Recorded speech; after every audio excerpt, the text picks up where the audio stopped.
Good morning, good afternoon, good evening, LinkedIn. Thank you for joining. This is another session in our ongoing HubSpot AI for Beginners series, where Trisha and I have been testing out some of the new HubSpot AI capabilities as two people who are just okay at AI. And during this series, we've been seeing what's working, what's not working out of the box, really as just two regular humans trying to use AI to be a little bit more efficient in their work and produce better HubSpot assets, things, stuff, whatever. I didn't write this intro today, obviously. This is just freehand. Trisha, how are you doing today? Don't tell my AI this, but I mostly think of it as my my own personal slave. Gross, but Assistant. there are a host of repetitive, redundant, mundane tasks that I've done 100 times before. I don't enjoy doing them. Mm-hmm. I'm not using. I can feel like the value I bring to an organization is problem solving. Mm-hmm. Doing something I've done 100 times before is not problem solving. It's just performing a rote task. And I can't wait to offload more and more of that type of stuff to AI. The tricky thing is just figuring out how, because as you and I have both discovered, it's not perfect yet. And so we're gonna walk you through some more stuff today, because we are starting to get some, like little victories here and there. And yes. I found one that I'm really, really happy with. Awesome. So who is this for? Banner up. Today is the last full day of voting for the Sweet 16 in the Superid Admin Plus of the year. Vote for me. I'm up against Matthew Ruxton this week, who is tough competition. So please vote for me. And he's obviously a great human being, but Casey deserves the award this year, not just to make it to the next level. You've had my vote since day one. You're going to have my vote all the way through this. I need to start campaigning for you in a more broad sense, but please just hop down there right now and go vote for Casey. I like to think of myself as the underdog in this one, so I could use your vote. But yes. Yeah, lift up the underdogs. Casey's helped me at least 3, if not 4 different organizations. In every single one, she has just been this is why we've worked together so many times, because you've made my job at those organizations so much easier. And you're like the pillar of stability and problem solving and common sense that I was always able to turn to. So she very much deserves the award. Take that, Ruxton. Take that, Ruxton, and help me get Casey up into that final round where she can reign supreme as not just the queen of lead scoring, but the super admin of 2025. The super admin. But today, Trisha, you're going to show me what you've been working on. Full transparency. I like to be fully transparent. I passed you a client recently, and you were able to use ChatGPT to help get underway on that client more quickly. No, you were not. Never mind. No. So here's one of the. This is something, but it brings up something else that I wanted to talk about today. Is that so that client, I'm a white labeled freelancer for that client. So I'm coming into their organization. I'm using their email credentials to access HubSpot. Well, guess what my ChatGPT is under? It's under my business credentials and the deep research connector that you need to do what we're going to look at today. Mm-hmm. You need a paid license for that. It's not an expensive license. Yeah. But you do need a paid license. And the login that you use to log into HubSpot has to match what you use to log into ChatGPT. If they don't, so this is a thing that like, look, us as freelancers, does that mean like we're going to end up with maybe 5 different ChatGPT paid licenses? Like, no, we're not going to do that. But there's very much a use case for that portal that you just talked about. I want to use it. I've been approved to use it. And I guess the gate is, do I want to pony up another license fee, which I'm just mad right now because I already paid. Well, I think that's a good thing to call out because I, as you know, work on free tools whenever I can. But I always think it's interesting when you get to a point where like, okay, this is what makes it worth buying. And as a marketer, I find that really interesting. Like, I do truly believe in the freemium model. It's worked on me plenty of times. Canva being the example I always turn to, but actually more recently Reclaim, which is a calendar tool. Both of those have freemium models, and there was a feature, like one single feature, that pushed it over for me in both of those cases. And what's the right blend also, I think, is really interesting. But we're not here to talk about that today. That's just my marketing brain spinning. So, so who this is for is, I think this use case is really for people on the data and operations side. Maybe like the perfect use case is you're auditing a portal. You know, you're trying to get familiar with a portal that you don't have total familiarity with. And this is such a beautiful, fast, efficient way to get those insights that would normally. And the thing is, I got this connector approved after I had just done an audit for another client that was like, it was a very deep audit. And I would have loved to have had this tool for. But anyway, I got this approved for a different client. There was something I wanted to know. It went really, really fast and easy. I love it. I'm going to show you how we did it. So it's kind of that. And then you also have to be willing to pay for the paid license. And I would do it for what I got out of this. I would do that like every day of the year. But would I do it for every single portal that I manage every day of the year? I haven't yet. Probably because I'm mad right now. Maybe when I get over my anger, maybe.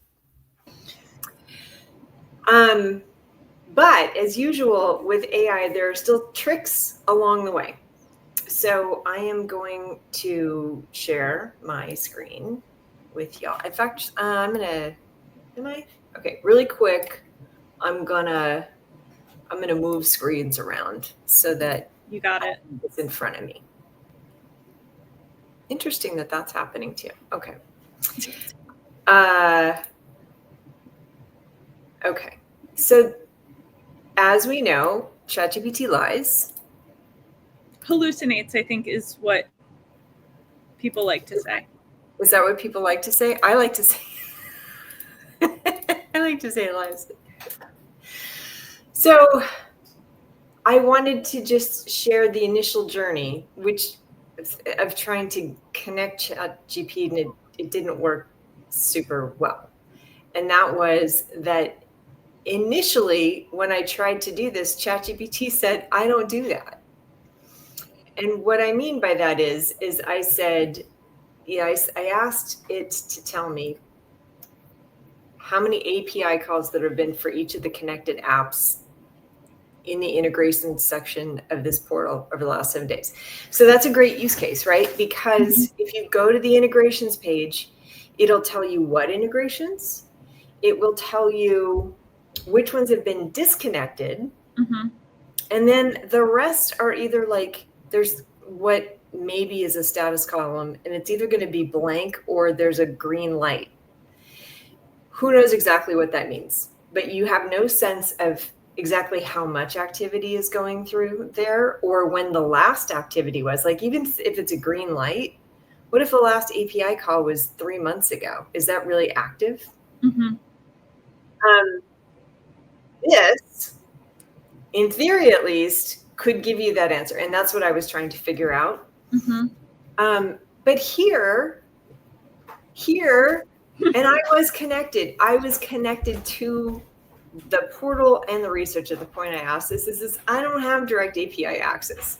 And I was like, okay. And then it was, anyway, I was like, what do you mean? I'm like, how do I share the portal data with you? I thought the main thing I was getting with this through the deep integration was that.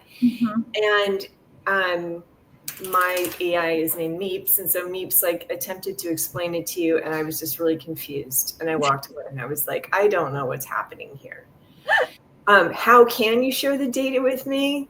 Take a screenshot, export the data. I was like, no, Meeps, no, that's not how this works.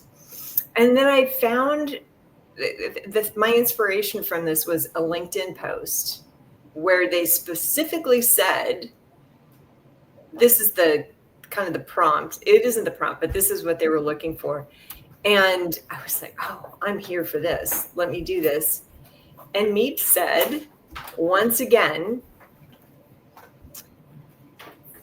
the connector allows you to share, and I'll analyze it. And here's how you do it. Export the stuff into HubSpot. But my whole thing was that there is no way to like export all the data on the integration usage. There's no way to do that. So I let it go a little bit more. And the third time I asked Meeps, wait a minute, he still, like, Meeps still doubled down what most people thinks it does, what it actually does. So whatever. Then I went to, well, before with that, I just wanted to show you, like, so my specific use case was on lead status. This is a portal that's new to me. It's also like largely a new team. So the team that the whole marketing team was replaced. They have a whole different way of operating. They have a lot of lead status codes, and I wanted to understand what was actually in use versus not being used and who was using them. And you can't get that from this, and you can't get this from the export view. So I gave ChatGPT a try. Yeah. So I prompted it in a way that looks something like this is a list of people who filled out the contact sales form since a certain date. So I shared a list and I asked, are there any automations that are setting the values in this field? And if the values are getting set manually, show me who's setting those values, what the values are, and how many times each person set them. So I can get an idea of who the person is in sales that's using these fields. And then some more kind of like blah. I also asked Meeps. I thought I asked Meeps if there's anything else I needed to ask. But anyway, Meeps asked me some qualifying questions. I answered. And then I got this. And some of the initial stuff was around just making me aware of some automations, kind of like a sense of like automations that were interacting with the field versus people. But what I got that I was most excited with was this table, which is hard to see because this last column is cut off. So I exported it to Excel, and I'm going to show you what that looks like here. And what I've got here is, these are the lead status values, the IDs of the users that use them. And I could probably have asked HubSpot to translate that into actual, names.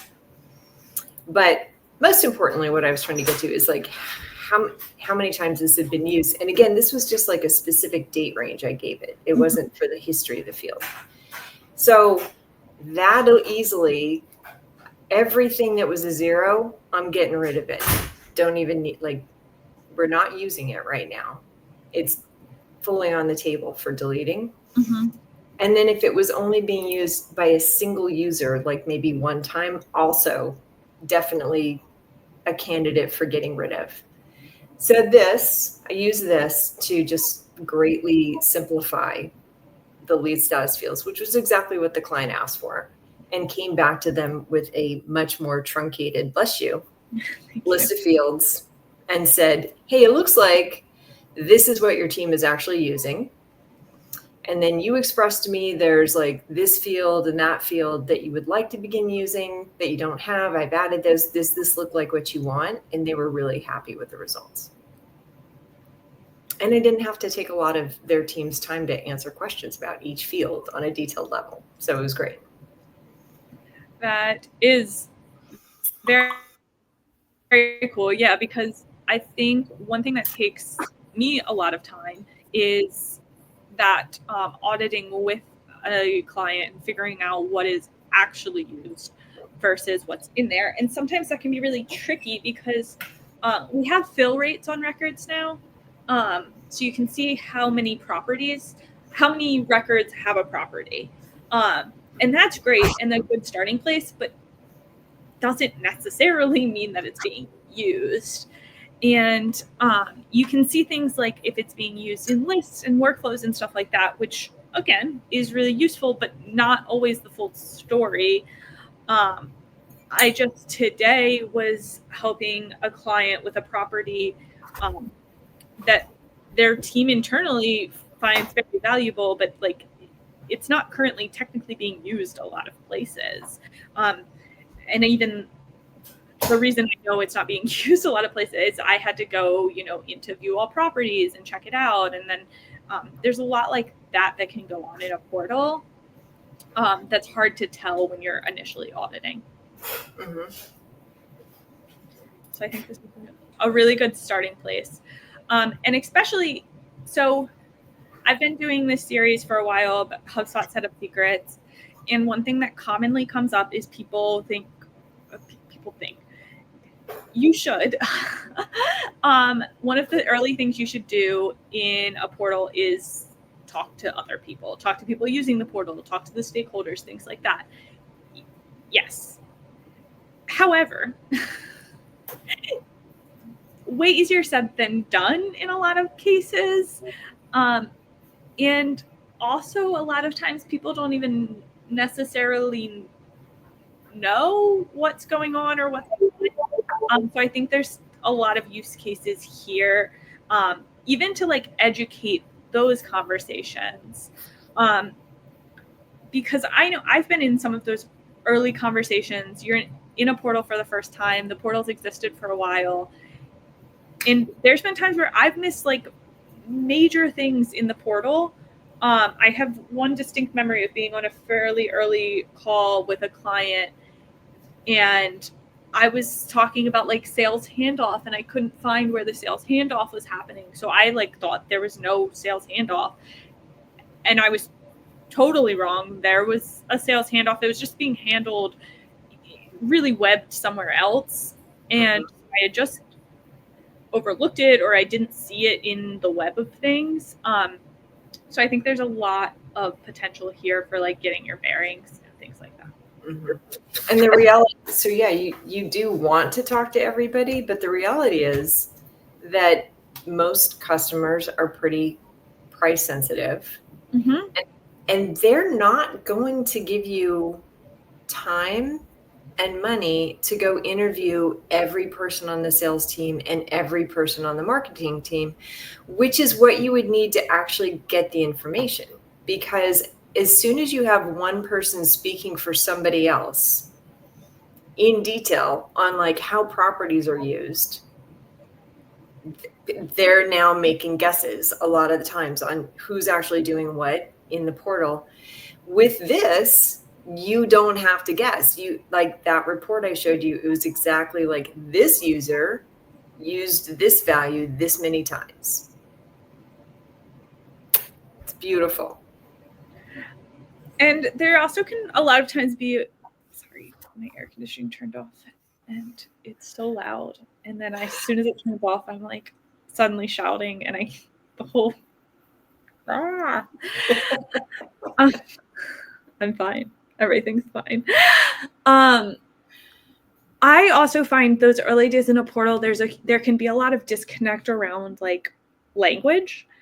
And even when we're talking about properties, so I was talking about this property for my client previously, they were referring to the property as status. It's actually in HubSpot contact status, which is important because there was also a status field that was different. And so, and then there were also like account status field, like there's other fields that had status in it.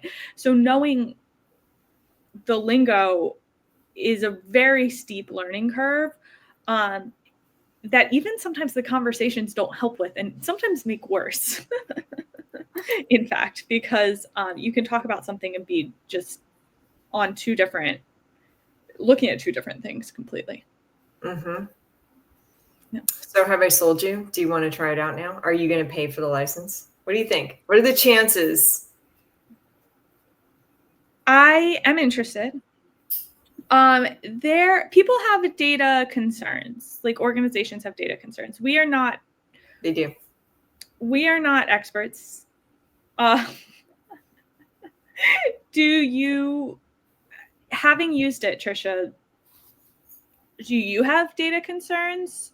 Is it worth the concerns? Because that's also part of all the data concern balance is like, how worth it is it versus how concerned are you?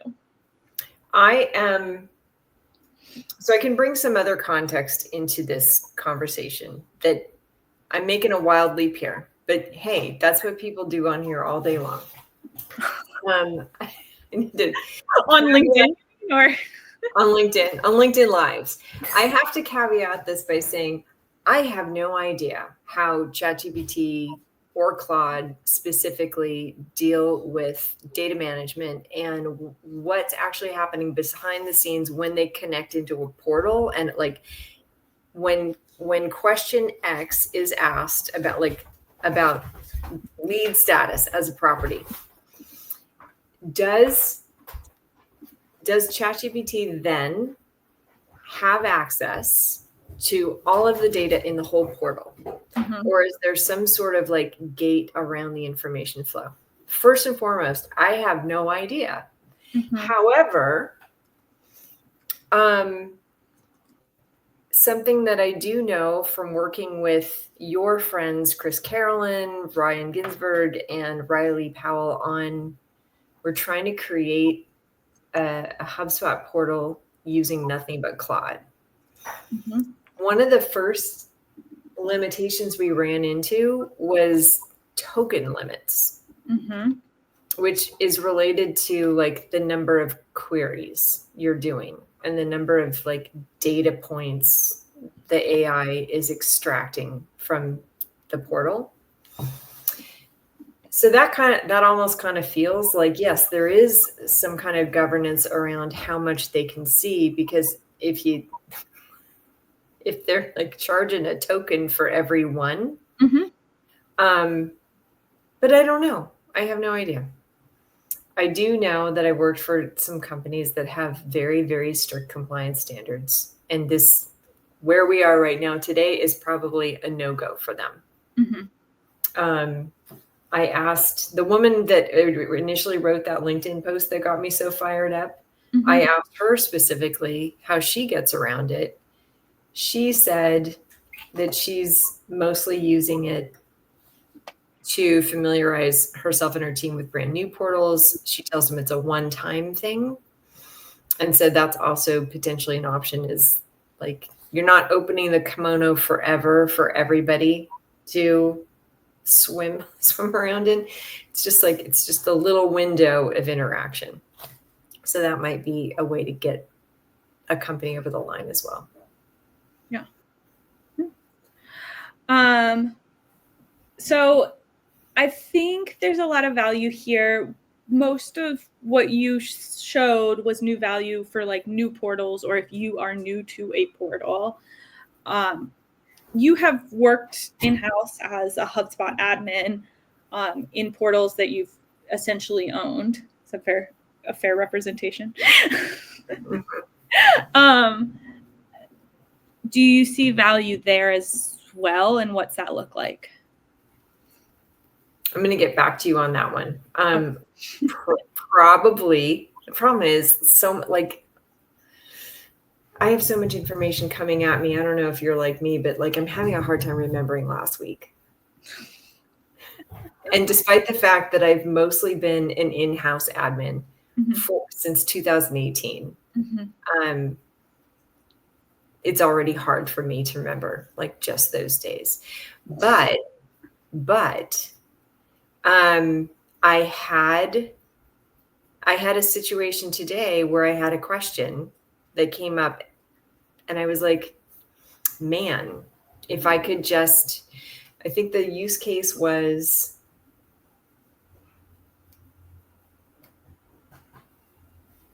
a specific value in a property.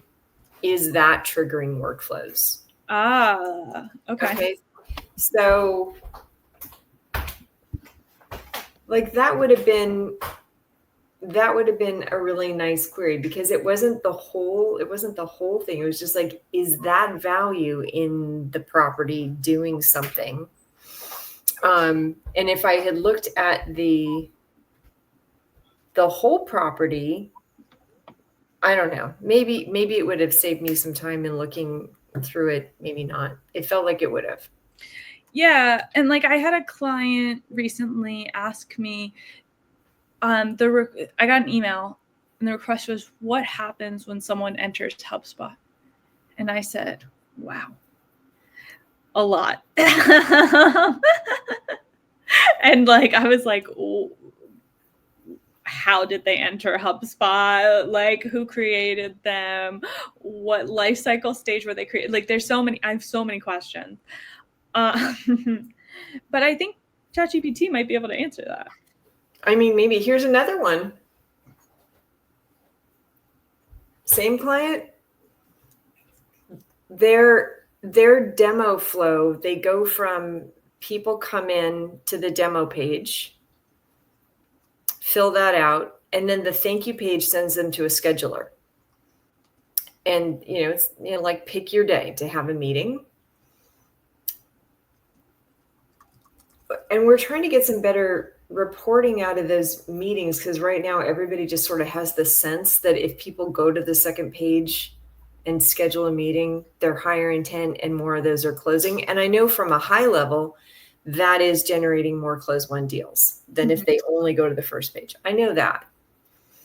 But I was just like, I don't know, something isn't going, like the team doesn't exactly know that the meetings are coming up, and they're a little, and in the activity panel, the meeting event doesn't have a start time or a date. The date that's in there is the date the meeting was booked, not the date the meeting actually is. I'm like, where is that? I mean, that's probably another problem, but like maybe ChatGPT could have answered that question. I had to call HubSpot support yesterday and I still don't have an answer.